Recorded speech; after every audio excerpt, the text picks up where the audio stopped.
Hey guys, welcome back to The Dent Life. My name is Komal, and in this video I'm going to be talking about what you should do if you didn't get any dentistry interviews. So before I start, the fan is on in the background, so sorry if you can hear that, but it's really boiling hot in the UK right now, so yeah, just the warning. Okay, so let's get into it. So obviously A-level results are out and it feels very weird to be so young, and first you have to decide on what you want to do for the rest of your life, and you've decided what you want to do, but then you get rejected from it, and then you're like, wait, have I made the right decision? Am I destined to do this? Am I not good enough? And all these things are definitely something that I went through. I actually had 11 rejections in total because I applied to dentistry 3 times. So I know exactly how it feels. I've been through all of it, and I'm going to tell you what you should try and do if you have been rejected, as I am a professional in this area. So the first thing to do is go through clearing. It's literally not impossible to get an offer through clearing. Everyone does it, everyone tries their luck, and some people actually get lucky. So even for things like dentistry and medicine, people have gotten through clearing, and to me that was a myth, so I didn't actually try and do that at the times that I got rejected, which was really stupid looking back. Actually, because of COVID, a lot of international students might not be coming to the UK for their studies this year, so you should definitely take advantage of that and definitely try and apply through clearing. Then if you've been through clearing and had no luck, then the first option for you is to retake your exams. So this is for the people that got offers but didn't make their grades. So the obvious thing to do is improve that, get your grades, and then reapply to dentistry the year after. And depending on how many offers you did get the first time, look at your personal statement and your interview technique and see if you can improve that. But if you got all your offers and you just didn't make your grades, then I would say don't mess around with that too much and actually just concentrate on your studies, concentrate on getting the best grades, and then you will be fine the year after. Then another option is to take a gap year and reapply. So this is for the people that made their grades but didn't get any offers.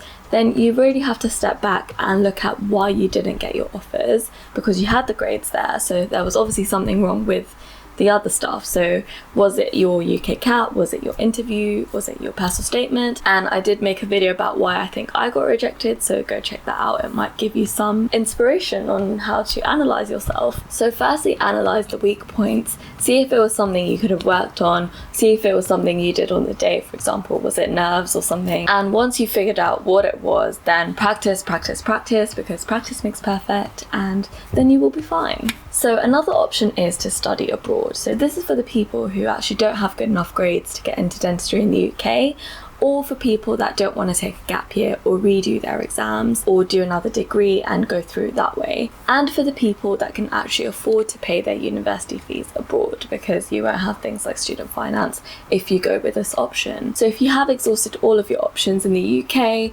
and you can afford to study abroad, or you'd like to actually go study abroad and live in a different country for a few years, then this is definitely a really good option. So me and Ryan, who was a dental student that studied abroad in Poland, we made a YouTube video on this, so make sure you go check that out as well. Another option is to consider graduate entry. So this is something that I started doing because I didn't want to go abroad. I couldn't really afford it. I didn't really want to live in another country for that many years. So I thought, let me try and do a degree and then apply for post-grad dentistry. So this is for the people that didn't get the grades or offers for dentistry but need to move on now, because say for example for me, I had applied once already, got rejected.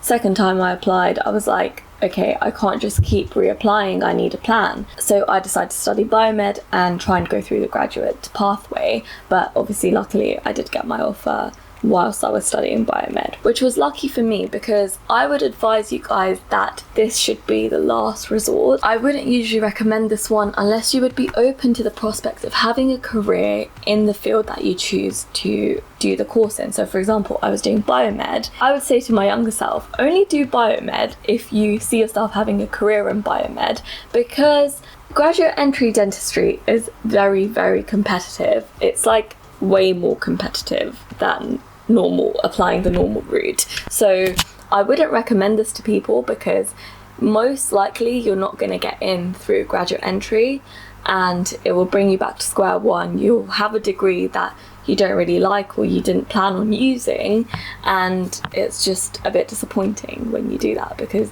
okay, so you've done your degree and now what are you supposed to do? And also, if you do graduate entry dentistry, then that's fine. Student finance will fund that for you. But if you do your degree and then you don't get in through graduate dentistry, you get into the normal dentistry route, then that's counted as a second degree, and student finance doesn't fund that for you. So you would have to fund that yourself, which is also something to think about because university is very, very expensive. And the last thing you should do if you don't like any of the options above, or if you've tried the options above, is to rethink.